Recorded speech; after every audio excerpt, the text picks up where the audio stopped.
درود بینندگان برنامه اخباری آزادی. امروز یکم ایول است و آخرین خبرهای تاجیکستان و جهان را اینجا گرد آورده ایم. نگاه به سرخط خبرها.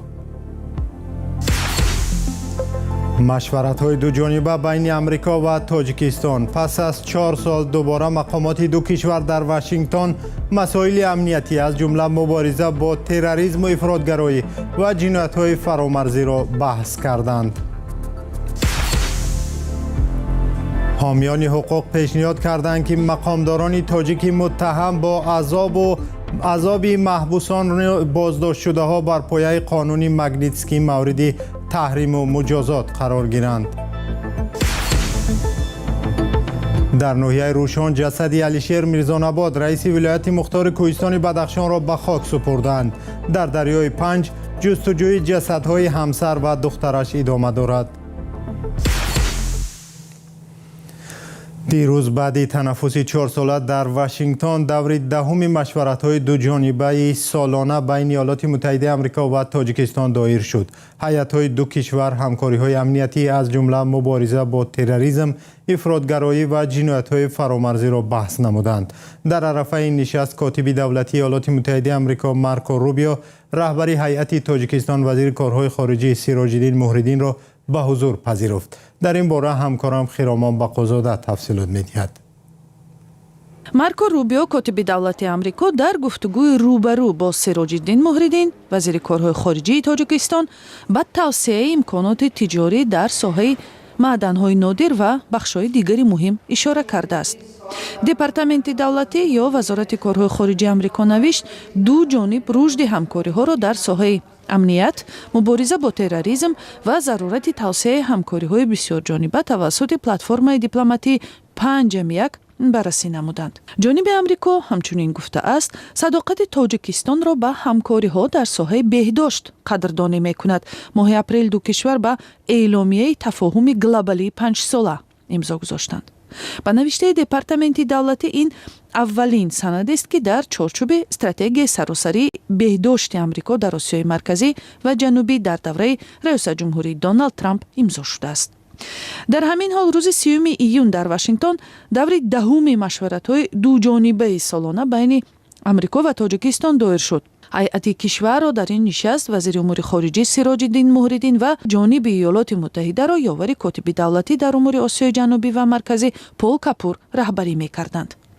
تفصیلات بحث جانب‌ها هنوز معلوم نیست، اما بنا به گزارش سامانه وزارت کارهای خارجه تاجیکستان جانب‌ها ضمن مشورت روند رشد مناسبت‌ها را مورد بررسی قرار داده آمادگی خود را جهت تحکیم منبع شریکی تاجیکستان و ایالات متحده در زمینه احترام و همکاری درازمدت متقابلا سودمند تاکید نمودند.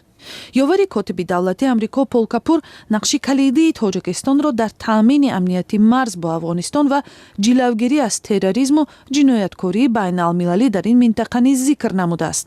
مقامدار آمریکایی با ملاقات رهبر آمریکا با رئیسان جمهوری 5 کشور آسیای مرکزی که ماه نوامبر سال گذشته دایر شد اشاره نموده تاکید کرد که در آن ملاقات شرکت‌های آمریکا و تاجیکستان به مبلغ 3 میلیارد دلار سازش‌ها به امضا رسانیدند. موضوع سرمایه‌گذاری ایالات متحده برای استخراج کان‌های معدن طبیعی در آسیای مرکزی از جمله تاجیکستان ماه نوامبر سال گذشته در واشنگتن بررسی شده بود. مشورت‌های دو جانبه سالانه بین آمریکا و تاجیکستان همچون وسیله مکالمه دیپلماتی میان دو کشور در سال 2010 تأسیس یافت. در دوام نزدیک به 35 سال استقلال تاجیکستان، آمریکا توسط برنامه‌های گوناگون به کشور به ارزش 2 میلیارد دلار کمک کرده است. دپارتمент دولتی یا وزارت کارهای خارجه آمریکا خاطر نشان کرده است که امسال تاجیکستان میزبان فوروم B5+1 است. این چارچوب که با نام بیزنس با دولت مشهور می باشد باید در رشد همکاری‌های تجاری و دیپلماتی سراسر آسیای مرکزی سهم مثبت گذارد. کمیته هلسینکی یک سازمان حامی حقوق انسان خواسته است بر ضد آن منصبداران تاجیک که در شکنجه زندانیان دست دارند تحریم‌های هدفمند از جمله قانون مگنیتسکی جاری شود. قانون مگنیتسکی منع دادن روادید و بستن دارایی‌های منصبداران گمانبر به فساد و پایمال حقوقی آدمان را پیش بینی می‌کند. همکارم کیومرث عطا با جزئیات اظهارات آشنا شده است و پیش از برنامه دلیل چنین تقاضا را از او پرسیدم. عبدالمومن، اگر بسیار کوتاه گویم دلیل شکنجه زندانیان و به ویژه آنهایی بوده است که با انگیزه های سیاسی در بازداشتگاه و محبس های تاجیکستان هستند و به احتمال زیاد گزارش رادیوی آزادی درباره وضع محمد علی حید معاون زندانی رئیس حزب در تاجیکستان ممنوع نهضت اسلامی نیز برای نشر این اظهارات سبب گشته است، چون کمیته نروژی هلسینکی روز 29 ایون در شرح طلبش گفته است مقامات سالهای دراز محمد علی حید معاون زندانی رئیس حزب ممنوع نهضت را مورد شکنجه و رفتار بیرحمانه و تحقیرآمیز قرار داده او را در شرایط وزنین و طاقت فرسا در زندان نگه می‌دارند. محمد علی حید سال 2015 دستگیر و به حبس عمرباد محکوم شده است و نزدیکانش در نیم سال تنها یک بار حق دارند که با او ملاقات کنند و بار آخر همسر و دو خواهرش روز 2 ایون با او گپ زدند.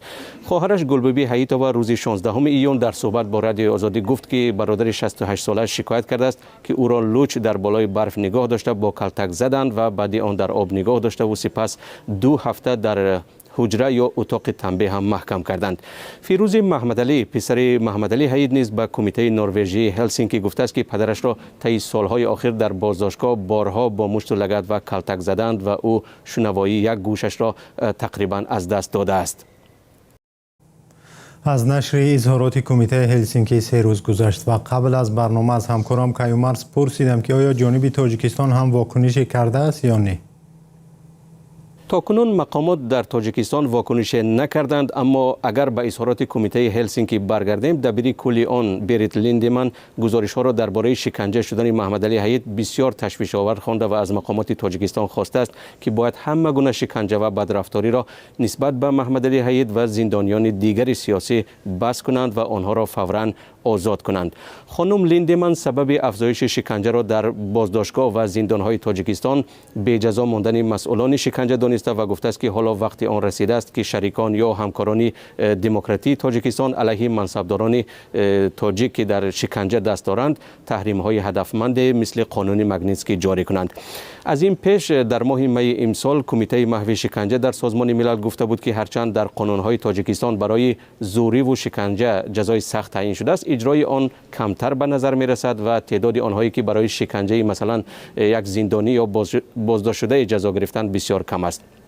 به اطلاع خود حکومت تاجیکستان از سال 2018 تا سال 2025 تنها 13 کس برای شکنجه جزا گرفتند، ولی عریضه و شکایت‌های رسمی از عذاب و شکنجه از طرف ماموران انتظامی از 100 عدد هم زیادتر بوده است. در همین جا عبدالمومن باید گویم که سالهای آخر چندین سازمان مخالف حکومت تاجیکستان و هم سازمان‌های غربی با دلیل محدودیت آزادی دین و بیان و سرکوب دیگراندیشان خواهان تحریم‌های هدفمند یا تحریم‌های مقصدناک به ضد منصبداران تاجیک شدند، اما این درخواست‌ها اساساً توصیوی هستند، نه اجرایشان حتمی.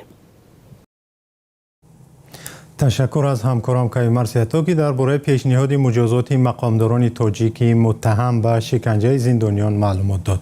یادآور می‌شویم که قانون مگنیتسکی با نام محاسب روس سرگئی مگنیتسکی مربوط است که سال 2009 درباره فساد گسترده در اداره‌های دولتی روسیه معلومات داده بود، ولی او را با عیبنامه ساخته غیرقانونی بازداشت کردند. او در سال 2012 در زندان به هلاکت رسید. مرگ مگنیتسکی واکنش تکان دهنده بین المللی داشت. کنگره ایالات متحده آمریکا قانون مگنیتسکی را قبول نموده تصمیم گرفت به مقامداران متهم با فساد دادن روادید سفر به امریکا را منع و دارایی‌های منصبداران گمانبر به فساد و پایمال حقوق آدمان را جاری کند.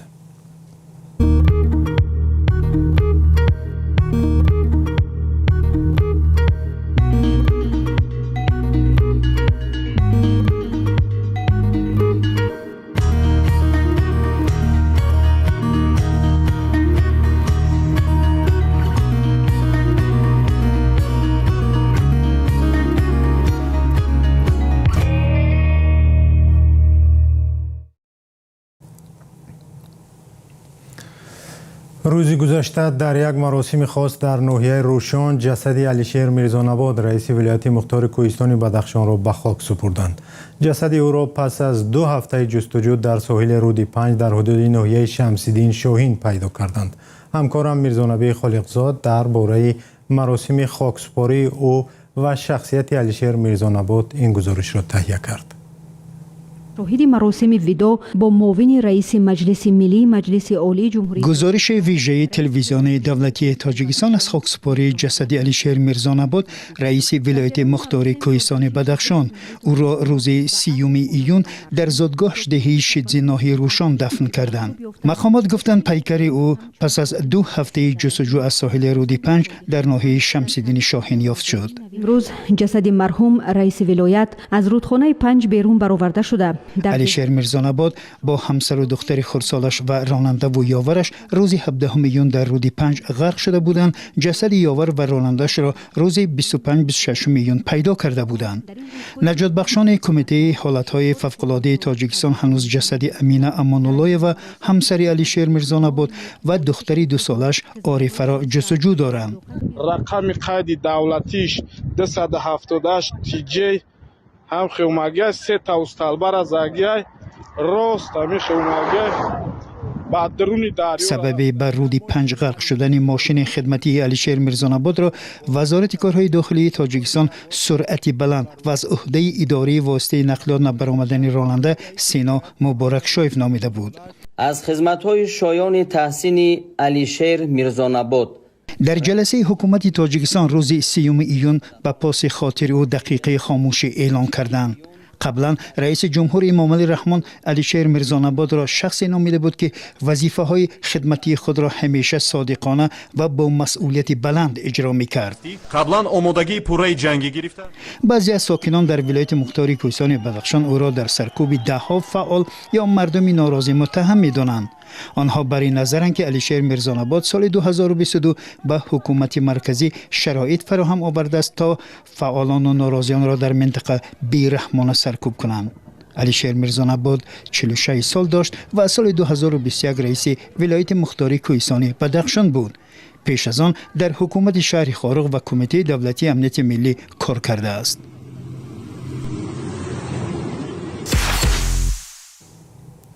روز 1 ایول در مسجد دهه نوجی شهر حصار مراسم جنازه هنرمند شناخته بختیار رحیموف با شرکت همپیشگان و اهل هنر تاجیکستان برپا شد. دل این هنرمند 57 ساله و شرکتدار گروه هنری غریب شد در لحظه های از کار ماند که برنامه نوبتی هنری اش را برای تماشابینان در آسایشگاه شاهنبری معرفی میکرد. تشریف خلیلوف، یک دوست و همکار سابقه دار بختیار رحیموف، در صحبت با رادیو آزادی گفت او از درد دل و بیماری قند رنج میکشید. او لحظه آخری زندگی بختیار رحیموف را چنین تصویر کرد. گفت مازم نیست، نوروزی برادر ما دلم میسوزه دیگه. در او خورده درم سالای میزایی که میشینیم در افتاکی خوش کردم. ما اومدم بالای سر با دختر اومدن چی گپ شد تو کل کردن چند تا دولنی پس پیشور خیلی پس بودن. این دویم دولنش بلند که بود دوروی برای دولن پک کردن میخورد. این دولن خودش پیشور پس 2 تا دوری با پیشور پس میخوره بود. مثلا میگریم که یک بار با پس میشم. خیلی خدا گفت خلاص گفت آخرام بار 3 گپ گفت 3 گپ گفت. اون بودن شما هم هیچ نکردیم. همه گفت که لارو دا تست گفت که نفس نمیرسه 3 بار. نفس نمیرسه. نفس نمیرسه گفت. 3 بار هم نگفت. دوستان هنرمند و هوادارانش در شبکه‌های اجتماعی مرگ نابهنگام بختیار رحیموف را تلفات بزرگ هنری حجو و طنز دانستند. بختیار رحیموف با نام غریب شو معروف بود. سالهای زیاد در صحنه اساساً در ژانر حجو هنرنمایی میکرد. با گفته دوستانش طنز و خوشگویی و به ویژه در سالهای اولی بعد از جنگ شهروندی سالهای 1992-97 تاجیکستان مردم را روح بلند میکرد و اراده زندگی را با آنها برمیگرداند. تشریف خلیلوف هم گفت اسم غریب شو هم مقصدی به هم آوردن دوستان پراکنده و غریبان را هدف قرار داشت و بختیار هم توانست برای انجام این رسالت زحمت بکشد. از همراهیتان سپاسگزارم. اگر خواهید که از خبرهای روز به خبر نمانید، سامانه آزادی آرگ و صفحه های رادیو آزادی در تیک تاک، تلگرام، فیسبوک و اینستاگرام و یوتیوب و ایکس را پیگیری کنید. تا برنامه های دیگر، خدا یار و مددگار شما بود.